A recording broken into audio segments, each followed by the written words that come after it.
Undercover for so long, what have I become? Empty, desolate, I waste away in the bitterness, in the broken dreams which I always seek. My identity that you stole from me. What a nice design, Dr. Frankenstein, indeterminate, unidentified. Strangers for so long, tell me where I belong. I'm not gonna fall in love.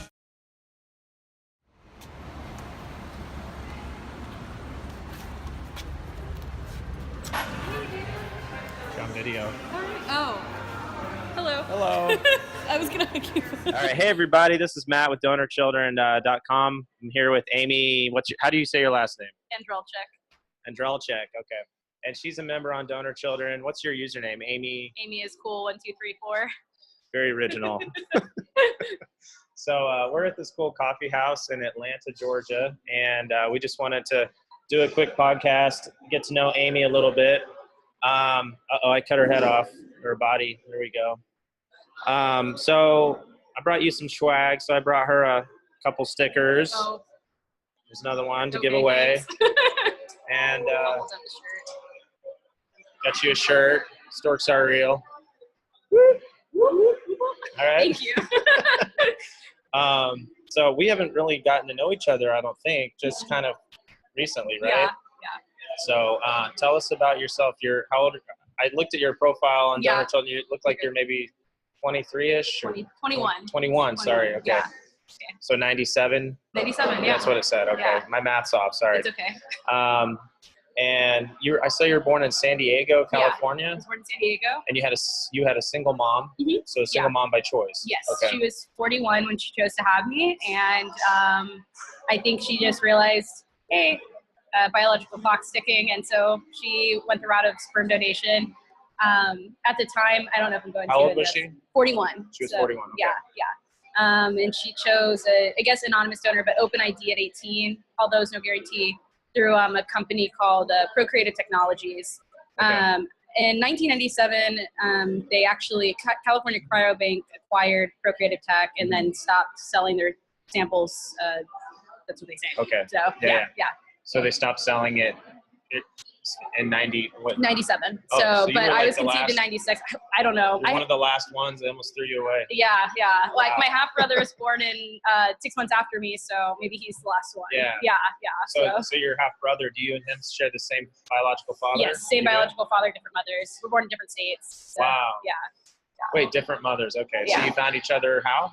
DNA ancestry. Ancestry. And I saw on your profile you have not tested on Family Tree DNA or 23andMe yet. No, I've uploaded my raw DNA to Family Tree and GEDmatch, I don't know how to pronounce it. And I need to do my heritage, but I'm lazy. I'm taking 23andMe this Christmas. I was a little overwhelmed with finding people this year. So Yeah, it's a lot. It takes a while just to process, and also money and stuff. Life. Yeah. So obviously you grew up knowing, because you only had a mom, so you didn't grow up with a dad in your life, like a father figure. Yeah. So how early did you? So what I kind do of have a stepdad, but he came into my life when I was 6 or 7. So at that point you already. I had grown up. I mean, I knew I didn't have a father. Right. Like I started asking when I was 4 or 5. Like, where's my dad? I remember asking that after being at like a parent-teacher event. My mom was a teacher at my elementary school when I was in kindergarten. Mm-hmm. I remember like we had all the parents come with their kids, and I was like, I looked around and I really was like wondering, where's my father? And so I asked, where's my daddy? And I don't really know how she explained it to me then. She didn't lie to me, but she was just like, we don't know him. And then she told me when I was like 9 or 10 that he was a sperm donor. And I understood at that point. So Got it. yeah. So At what age again? 9 or 10 is when she finally told me. Okay. Yeah. Like the details. That's cool. Mm-hmm. But so I came up with these 8 stages. I call it donor conceived. I renamed it to journey from grief to self-actualization, because a lot of donor conceived people, it's kind of a journey of grief in a lot of ways, but then there's kind of a process. You don't have to be stuck in the pain. You can break through it. And it's hard to do on your own. So hopefully you guys are getting these videos and finding support on DonorChildren and other places online. And meeting up with people is a cool way to get support. Yeah. How many DC people have you met? I've only met 2 so far in Atlanta. In Atlanta. Yeah. And how did you meet them? I met them through finding them on We Are Donor Conceived and other donor conceived Facebook groups. Just put it out there like, hey, I want to meet up with someone from Atlanta, and people commented, and it's been really cool. So that's awesome. Love to meet more and more around my age. Yeah. And I noticed on DonorChildren, there's an Atlanta group. I think there's 4 or 5 members. But if you're in Atlanta and watching this, join that group and you can connect with Amy here, and then you guys can connect with text messages or however you want. Yeah. So the first stage was the awakening. So you kind of said your awakening. I describe it as like a 2-part thing, like your subconscious awakening and then like the day you find out. Yeah. It's kind of the conscious awakening. So like you had obviously you grew up with a single mom, but you didn't know how she was single. And so you kind of started, but you were asking since what age? Like 4 or 5. I started to notice there was like, I never came home to a father. I never came home to like a man in the house. So I didn't really know what that was like when I saw their children with 2 parents. Yeah. I thought it was just, my mom just happened to have me. I didn't know there were like 2 people had to contribute to make one. Right. So, yeah. Interesting. Yeah. And how did you feel in school when like other kids had a father they brought to school or whatever? Did it make you feel a little weird or anything? I definitely I think I didn't understand when I was like in elementary school that I was unhappy about it, but I definitely in middle school and high school felt very like deeply unhappy the fact that I didn't have a father. It was like I accepted it because I knew that's what it was, but it was frustrating that like I couldn't know his identity, and I literally did not have a physical or emotional relationship with any like man in my life. Right. So that was a father. So I didn't like it. It was unsettling. Yeah. But I definitely came to terms with it. Yeah. So interesting. Yeah. You're the first DC person I've met or talked to that's from a single mom by choice. Oh, okay. Yeah. This is a great frame of reference for people to hear. Yeah. So then you found out at age 9, you said, or 10 about being donor conceived. It's like 4th or 5th grade. How did your mom tell you, and how did that make you feel too? And what was your initial feelings? I think I just was like, especially since you're like 9 or 10, did you even understand sex or anything like that? I kind of felt like I did, but I don't really like remember an exact conversation. I just think I finally told her because like I had a stepfather. I was just like, I had 2 stepsisters and they had both parents. And so I was just wondering like, who was he? What else does she know about him? And then she told me, I purchased a sperm sample, and then she explained that sperm and egg meet to make an egg, or not an egg, a zygote, sorry, fertilized zygote. And then I grow in, my mom used to say stomach, not uterus, because I was a kid. Yeah. And that was really it. And then all she told me was that she remembers him being Russian and Jewish, but I didn't understand the whole profile thing. I didn't actually even see the donor profile until I was 17. Wow. Before I could call the bank. And then it just, I don't know. I just felt that's all I really knew. And then I would talk about it. Like, my awakening was when I realized, okay, I already knew this, but at the same time, I'd look in the mirror in middle school and high school, and you said become self-conscious if you looked, and I didn't know who I looked like. As a person. Where you come from, why do you look the way you look? And it was frustrating when my mom would say, you look like me, and I didn't feel like I looked like her. Right. I still don't feel like that, especially after finding him. I can see the Russian. And, I've been to Russia a couple times. That's cool. So, he's more Jewish. I mean, like, I don't come up super Russian on Ancestry, but that's what the profile said. So cool. Yeah. So what was I gonna say? See, how did it made you feel? How did it make you feel when you kind of realized? It was frustrating. I don't know if I was really like, I mean, I definitely felt sad about it, but it wasn't like overwhelming because I just thought like, I have to accept this at the time. And then, so you're 17, you're saying, when you found his profile. When I found, like, my mom finally gave me his donor profile. Did she just give it to you, or did you ask? I kept asking, and then she's like, okay, so you're going to be calling next year, like the end of my senior year. You kept asking in your teenage years, throughout your teenage years? Yes. Not just like once, but... No, and she finally, I don't know why she didn't give it to me earlier. I think it was that whole, wait till you're older thing, which I see a lot of parents do. And I don't know why. It's like, I'm definitely mature enough to at least know some basic, not identifying information about my father. It was obviously important enough to you in your adolescence starting out. You wanted to know, so you kind of needed that. Yeah. But you were withheld, it was withheld from you. Yeah. Because you had no rights, basically. So. Yes, exactly. And I don't think my mom wanted to do it to be like narcissistic or anything. I just think she was told something by the bank and or clinic she purchased from, and they said, like, wait till 18. You don't really need to worry about it until then, because that's when we'll be able to contact. She was always very optimistic about me being able to find him, though. I wasn't. She just wanted you to be ready, and when she thought you would be ready. Yeah, yeah. So you had to contact California Cryobank? So after they acquired California Cryobank, CCB, acquired Procreative Tech stuff, they also acquired the records. I don't know how true that is. They get lost. Yeah. What happened with you? So I called when I was 18, and the woman who holds all the Procreative Tech donors, there weren't very many of them, as far as I know. She was like out of town for 2 months, so I kept calling and getting voicemails, and somebody called me back one day and was like, "Hey, that person, it's still the same person's name. I'm not gonna like call her out on the internet." Yeah. She wasn't like in town, and I can get a hold of her. And I remember I was a senior about to go into college, like my senior summer, 2015, and I was really frustrated, and I threw the phone across the room. It was finally when I talked to somebody after calling for like 2 weeks. And so I didn't try again until January of this year. I just thought one day, I was like, I think I just need to call again and try. And it, like in a week or a week and a half, I was in contact with him. So he had updated his records a few years ago, and they actually updated them. So I know that's you called it 17 or 18? Called it 18. 18. I cannot legally call before 17. Couldn't get through to somebody, and she wasn't helpful. You got angry through the phone and then called when you're 21. Yeah. And so this is really recent. Yes. Okay, so we'll get to that in a second. But tell everybody exactly the name of the clinic where your biological father sold a sperm, and where it was and what year. So if anybody sees you, they can identify with where you came from. Yeah. So. Okay. So originally he donated in 1993 to University of Southern California School of Medicine, Andrology Laboratories. That's what it says on the donor profile. USC sold the samples to Procreative Technologies in the LA Santa Monica area.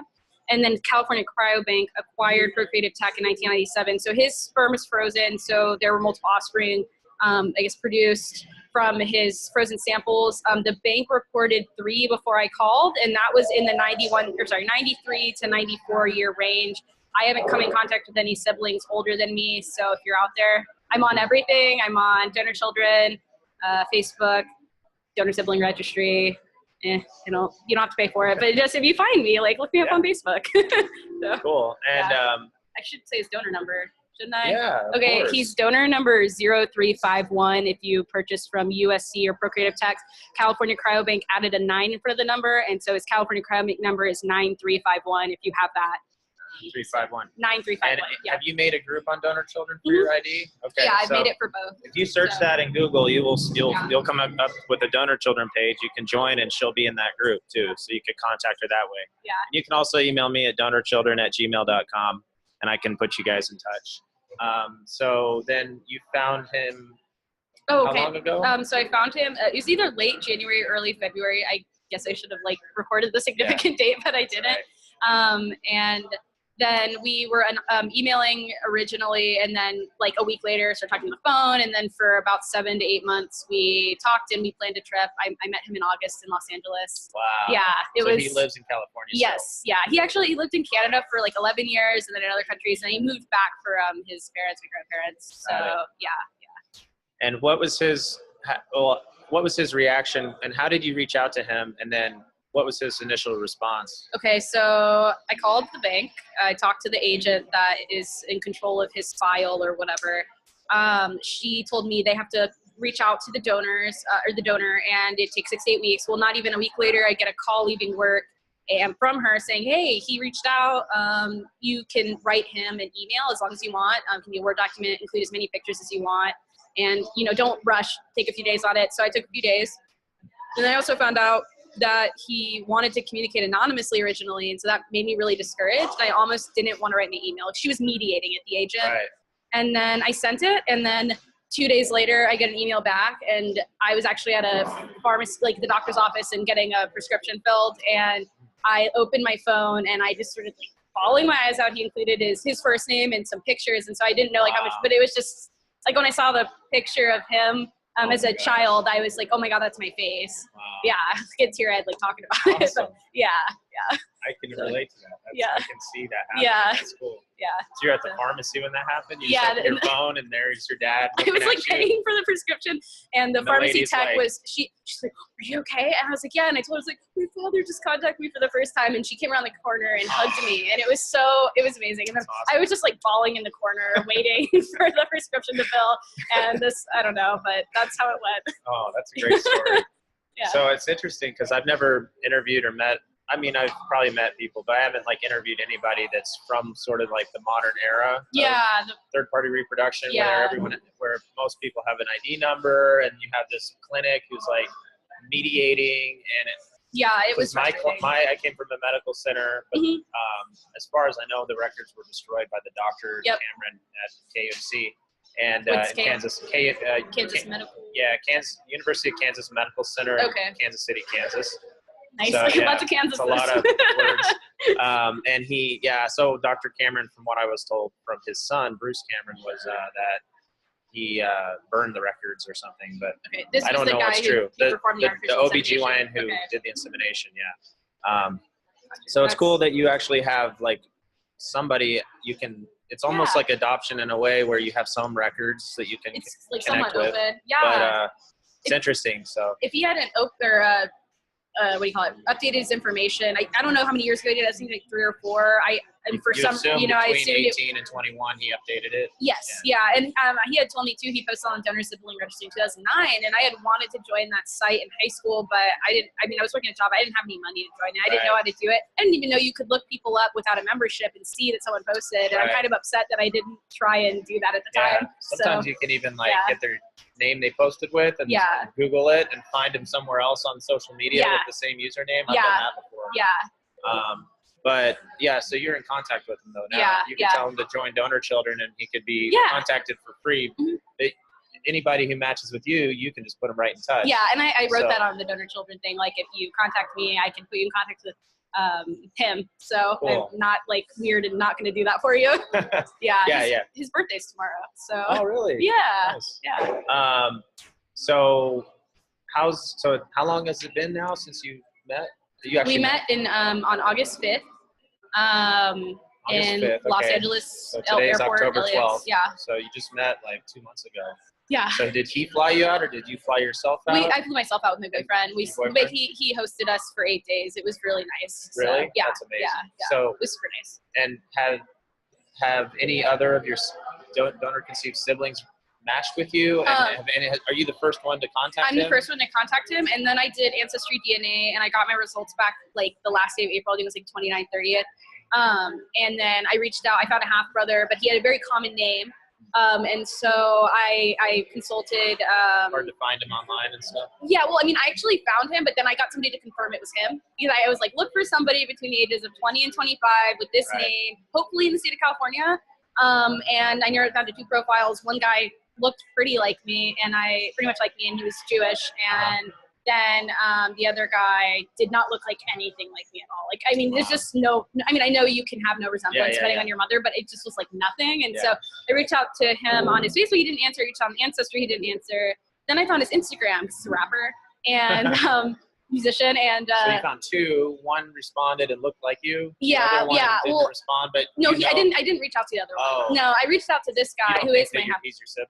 No. But I reached out to this guy on his Instagram, and I felt kind of weird, like, oh my God, what if he doesn't know? But I was like, hey, I think I matched with you on Ancestry. Like, I did some creeping. I hope that's not weird to you. He's like, oh, are you sperm donor conceived? And it was like such a great first question. I'm like, yay, I'm so glad. Like, he knew. And so he took it. He wasn't actually looking for our donor or a father, but he wanted to know more about his ancestry because he wasn't entirely sure. You never know if the profile's real or not, you know? So, plus health history changes over a lifetime. Like, I just met my father for the first time and found out that he had colon cancer in his 30s that he survived.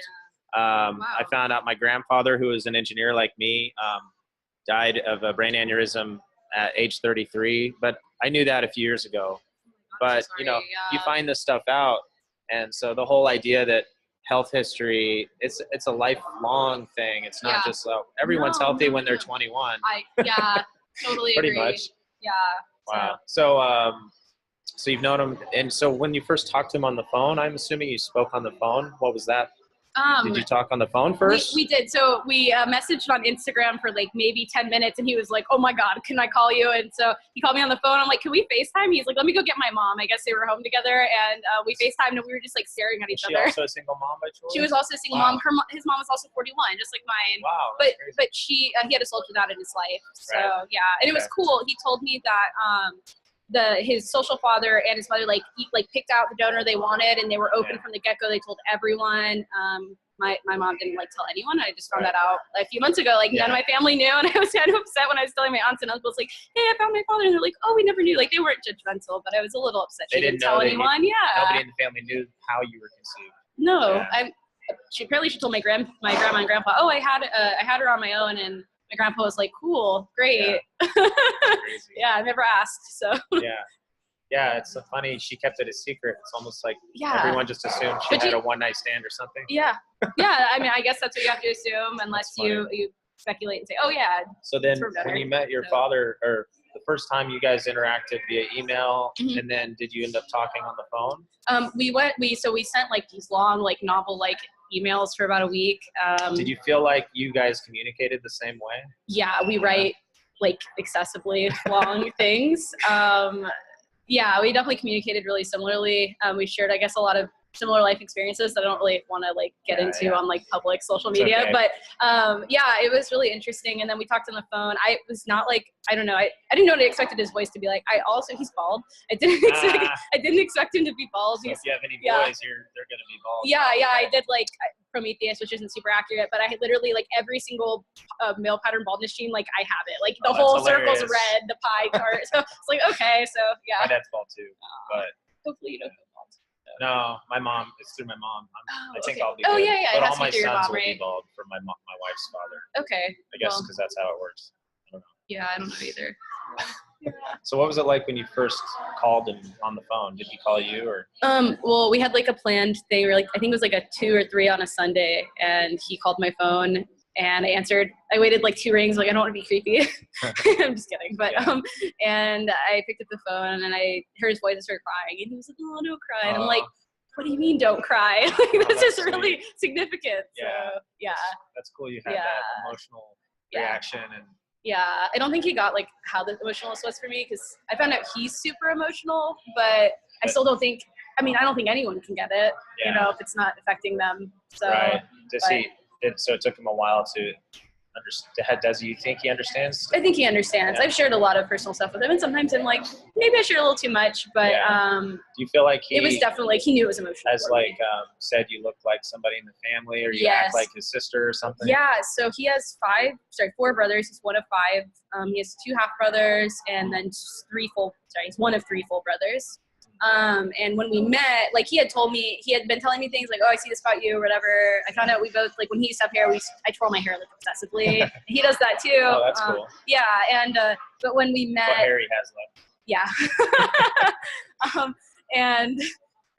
He told me that I look a lot like one of his older brother. I look a lot like him. And then I met my grandpa when I was on the Los Angeles trip. And as soon as my grandpa walked in, he's like, wow, I see the resemblance all around. So it was really nice. It's my background on my phone. So. Oh, it's okay. There's a lot of noise back there. Yeah. So how did that make you feel when he was, for me, I feel kind of legitimized in a way, I belong somewhere. Yes, that's exactly. And I see my sister and she flew to Kansas City on our trip to meet our dad together, because we had the same father. Okay, awesome. And she's 4 years younger than me, and she looks more like him. Okay. And I look more like our grandpa, who was the engineer, which is funny because I'm an engineer. That's so cool. So it's interesting to see how genes, and then she looks identical to our great-grandmother, actually, which is pretty wild. Wow, yeah. She looks a lot like her. So yeah, it's interesting to see how genes play out, but it definitely kind of feels validating when you find your family and then you belong finally. You're not looking in the mirror anymore. Yeah. No, I would explain that to people growing up. Did you ever feel depressed or anything growing up, or did you struggle with some of that? I definitely did. Yeah, in high school. And even in college, Did you understand it, or because at the time when I was going through adolescence, I didn't know about my conception. So, but I still struggled because I was feeling all these identity questions and just feeling like I had a father, a social father, but there was just something that wasn't clicking. And Yeah. so there was something going on in me that, like, I was reading all these books about not having a father, and weird masculinity, and all this weird stuff. That who does that?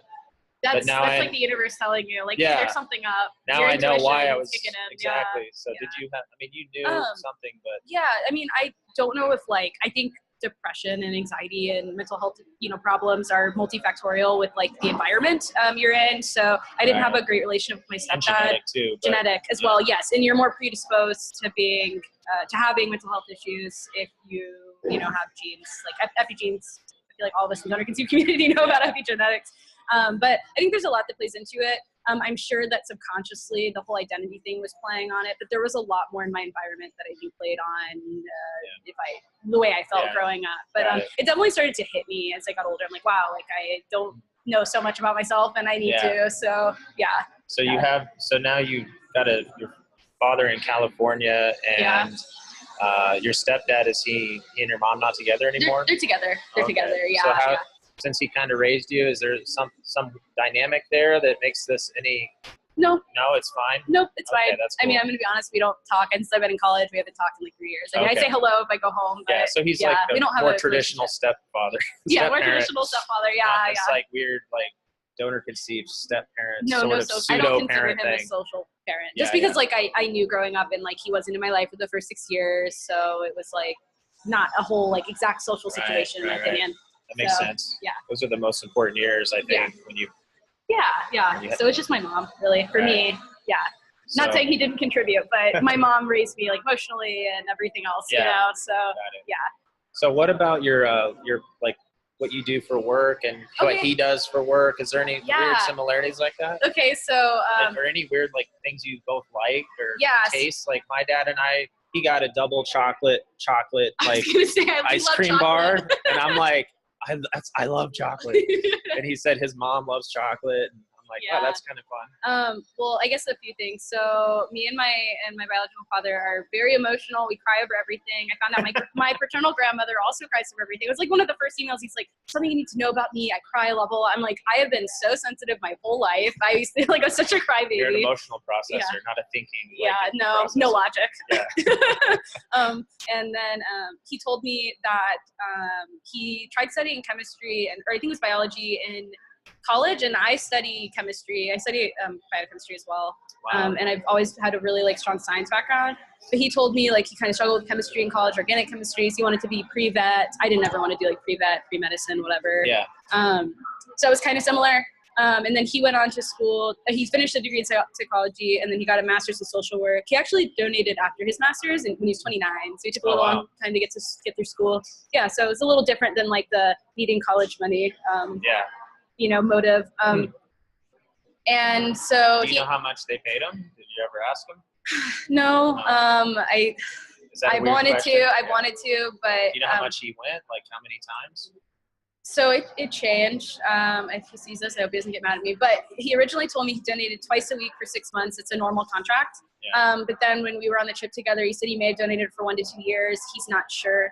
I'm not sure either. I'm like, so there's a gray, really gray area. And then we don't really know, if the California Cryobank really did destroy samples like they say. I mean, it's on their website that they got rid of Procreative Tech samples after they acquired them. Maybe for like a quality assurance thing, like, oh, hey, we want to make sure we screen our own donors, even though we acquired this bank. Oh, okay. So I'm assuming that's why they did what they did, or they said they did what they did. Then what's the point in acquiring a bank? If you already had, that's, who knows?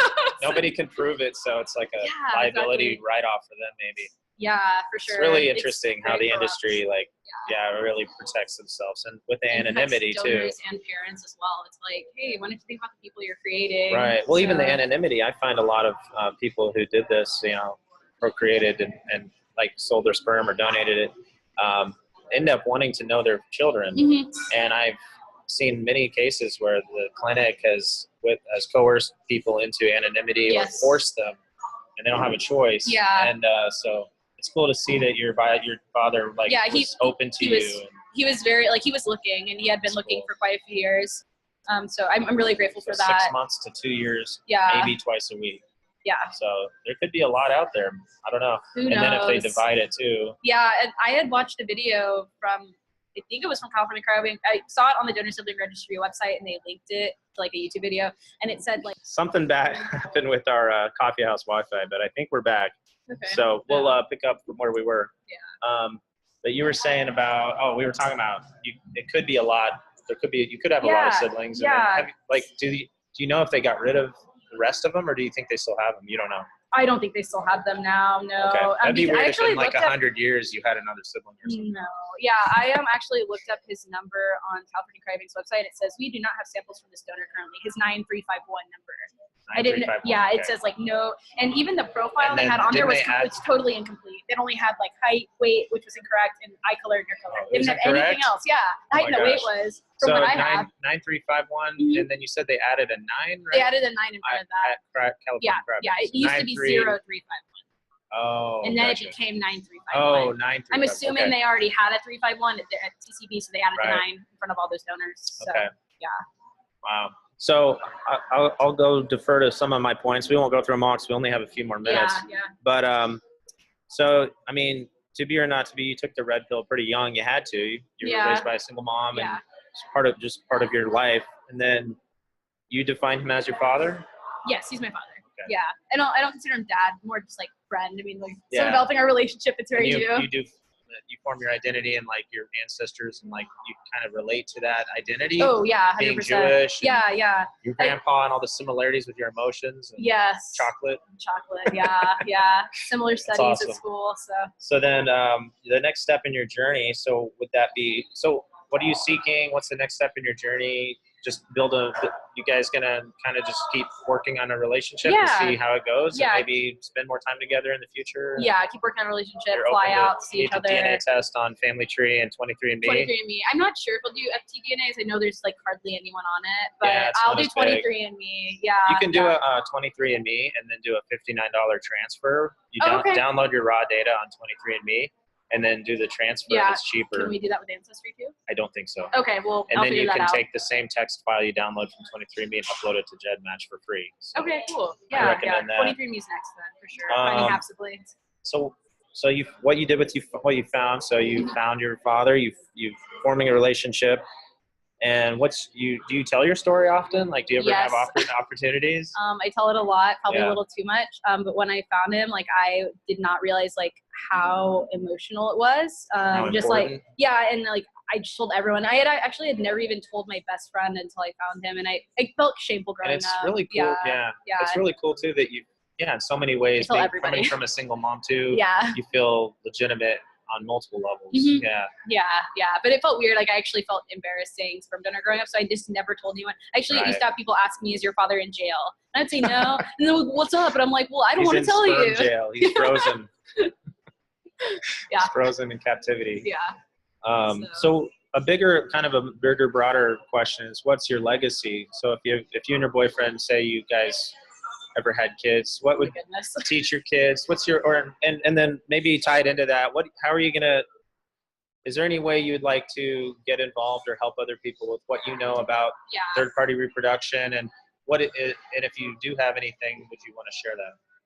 That's a big loaded question. If I ever have legacy, kids, and how do you want to change the world? So I always tell people I'm pretty sure I'm not gonna have kids, but if that changes, then sure, I'll have kids, and I obviously will, make sure my kids understand their heritage.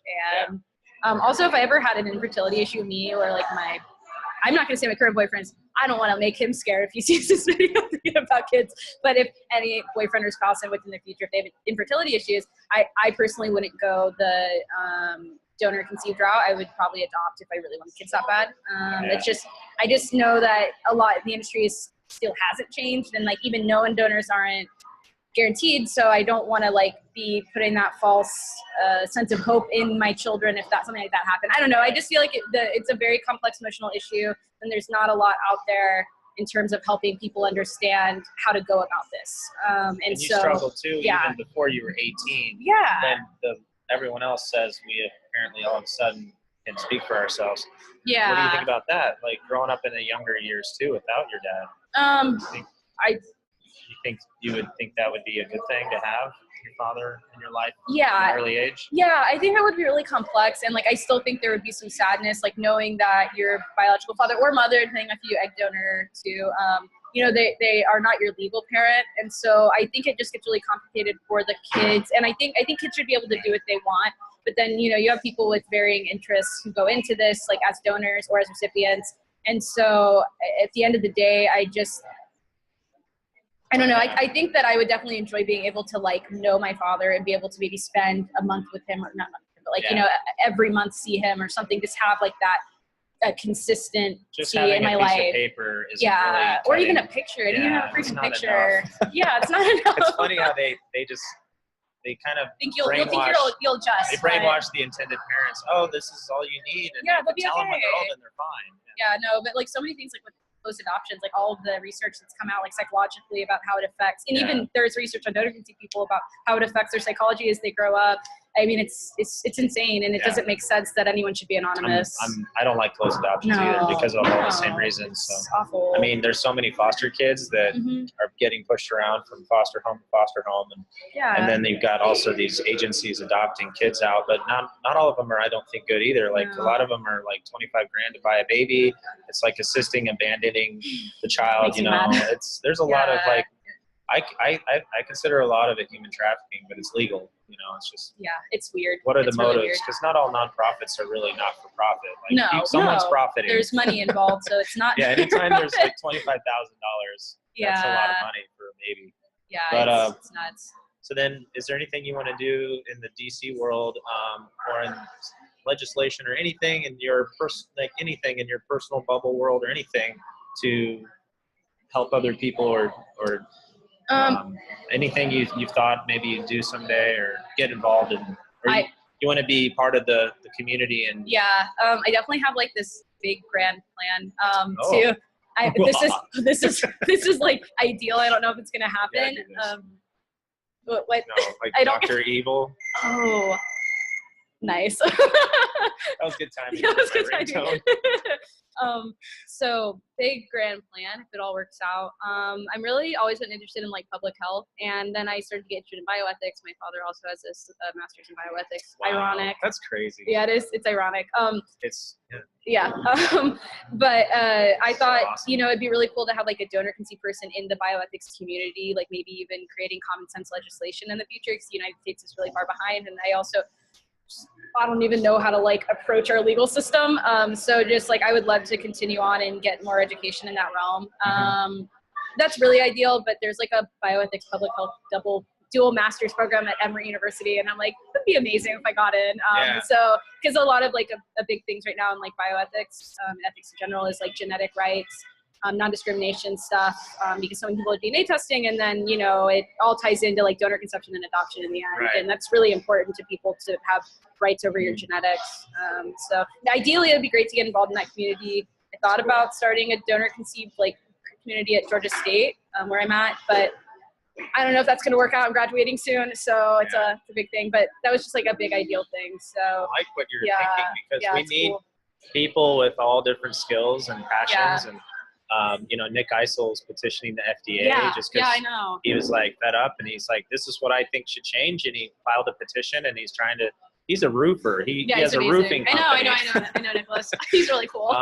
So I mean, I definitely don't want to be that guy, but I want to be the guy sort of like Wizard of Oz, like promoting all of you and helping create a demographic through DonorChildren, so we have a community voice and we can like network and organize. So I hope you do that, and when you do, let us know, and we'll help. So thank you. Thank you. Yeah, you're awesome. So any last words? I know Amy's playing hooky at work. She snuck out, so she might lose her job over this podcast. No, I'm not. The supervisor said I could leave, but I was like, I need to go back now. So Well, thanks for playing hooky and catching a quick podcast and meeting me. Yeah. Thanks for driving down here. Yeah. So I guess last words. It's important to find your family, and if you were hesitant about looking, you should definitely try, even if it goes bad, because you deserve to know who your biological parents are and your siblings, and you need to learn more about your ancestry and your genetics. You deserve that. So that's my message. Red pill preach. Yeah. Knowledge, you deserve to know. Knowledge is power. Yeah. Knowledge And is if you're a empowering. parent watching this and you haven't told your kid or adult, you need to tell That's right. Listen to Amy. them. So yeah, Okay, listen. I mean it. I'm not trying to Yeah. be serious. Yeah. One last question I forgot to Okay. ask about the Jewish ancestry. Yeah. What did that do to you? And are you religious at all? And did that No, change your thinking at all about? I grew up Catholic, Oh. and I stopped identifying as religious in when I was 9 or 10. I left Catholic school to go to public school. I just never felt a super strong connection. I didn't even know that you could be ethnically Jewish but not be religiously Jewish. Right. And I know that people who are religiously Jewish don't really believe that you can be ethnically Jewish, but hey, I'm 49% European Jewish on Wow, Ancestry that's amazing. DNA. Yeah, and my father, I'm assuming, is almost 100% if you were to test. My grandfather's from Palestine. Holocaust or something? So my grandfather was born in Palestine in the 30s before it was Israel, and he actually immigrated here on a week after Hitler's night of glass, when he was, because people were in 1938, people were scared he was going to make his way down to Palestine. Goosebumps. Yeah, Did that yeah. change how you viewed the whole Holocaust and history? I actually, so Were you ever interested in that already? I was, yeah. I wrote a paper for the Georgia Commission on the Holocaust in 9th grade. And I won 4th place in a state contest. Wow. It was called To Remember But Not to Repeat. It's I wrote it when I was 14, so it's not super eloquent, but yeah, I was always interested in the Holocaust. I think I knew I felt a connection to it, but I didn't really know how to describe it's amazing it. how Yeah. DNA and imprinting, it doesn't matter what Yeah. you've experienced, something from your ancestors is still in you. Yeah. It's influences your life. So even doing Definitely does. biochemistry and Chocolate, yeah. being emotional and how you process, and being able to process your emotions with your family in a unique way that they process kind of validates who you are as a person. Yes, Where no, other people 100%. may not understand what's wrong with this girl. And Yeah, no, there are but definitely times where I was I feel like people, I talk fast and I'm kind of high stress or type A personality. People look at it and I'm like, I don't either. I'm like, this is just me. Yeah. But now I get it a little more. Yeah. So, yeah. Yeah, I was texting you. I'm like, this is definitely, I'm texting a millennial right now. That's what I was thinking. Why? You don't have to tell know. me now, but I'm a millennial too. I'm a Gen Z, actually. I like to tell people that. Gen Z. Gen Z. Gen Z. I'm after you're not a millennial. 1996, so you're, yeah. What is that? It's, you can still group them as Is it millennial? millennials, but I like to tell people, you have it all wrong. I'm You're not a millennial. You can't use those millennial of jokes the on me. future. Yeah. All right, everybody. Well, Okay. thanks for watching. This was fun Yeah, talking thank to you so Amy. much. It was And fun. join her on DonorChildren. Your username is Amy. Is cool 1234. And you can email me at donorchildren@gmail.com. And we'll see you next time. Okay, see ya. Dr. Frankenstein, indeterminate, unidentified. Strangers for so long, tell me where I belong. I'm not gonna fall in line. No, I'm not gonna wave this right.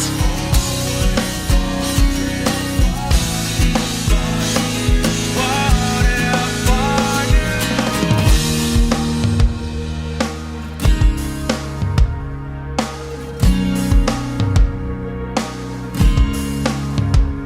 I've tried to let it go, but it numbs me not to know. Yeah, it numbs me. It haunts me in the mirrors, in the diaries, all the compliments, the accomplishments never weighed as much as the silence of uncertainty for so long, but I will hold on. I'm not gonna fall in line. No, I'm not gonna wave this right.